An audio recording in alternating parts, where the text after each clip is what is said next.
In a land where the sun never showed mercy, there was a village slowly dying. The ground had cracked open like broken clay. The river had disappeared, and hope had almost vanished. Children no longer laughed. Mothers no longer smiled. Even the elders had run out of prayers. And in that silent suffering lived a boy named Tunde. He was not the strongest. He was not the bravest. But his heart carried the pain of everyone. Every night, he watched his mother count the last grains of food, as if counting could somehow make them multiply. And deep inside him, something broke.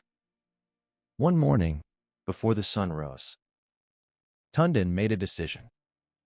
He would go beyond the land anyone dared to enter, into the forbidden forest, the place the elders feared. The moment he stepped inside, everything changed. The air became cold.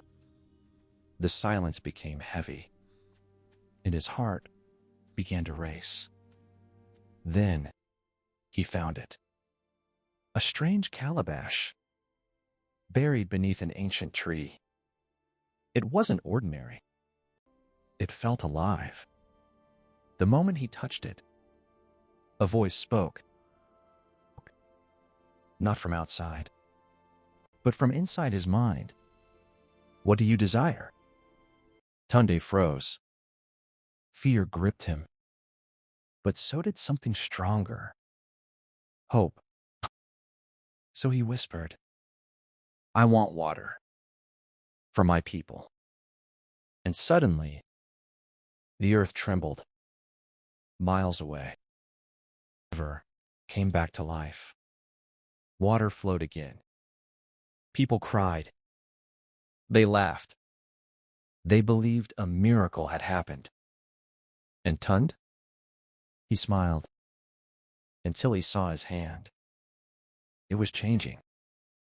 Hard, rough, like tree bark.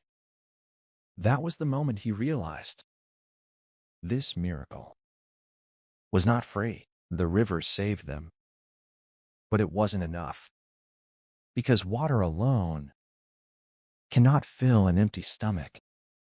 The land was still dead. The people were still hungry. So they turned to Tunde. Help us again.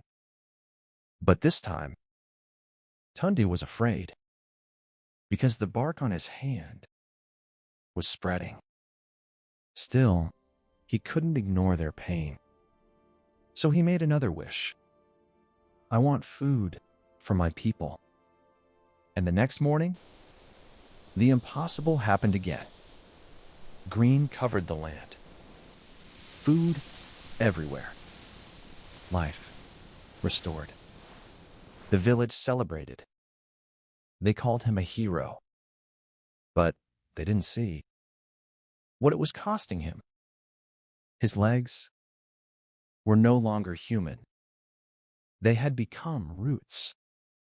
Walking became pain. Smiling became a lie. Then came the worst moment. War. A powerful tribe was coming to take everything. And once again, they ran to Tunde. Save us. This time, Tunde knew the truth. This wish would take everything. He could walk away. He could save himself. But when he looked at the children, the fear in their eyes, he made his choice. Not as a boy, but as a protector. With his final strength, he raised the calabash and shouted, Protect my people! And in that moment, everything exploded. The earth rose. Trees burst from the ground. A living wall formed around the village. They were safe. Forever. But when the light faded, Tunde was gone.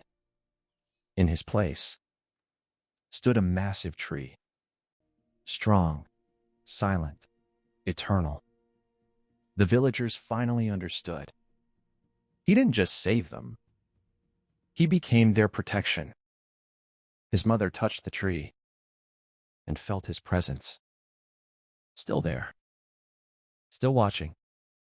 Still protecting.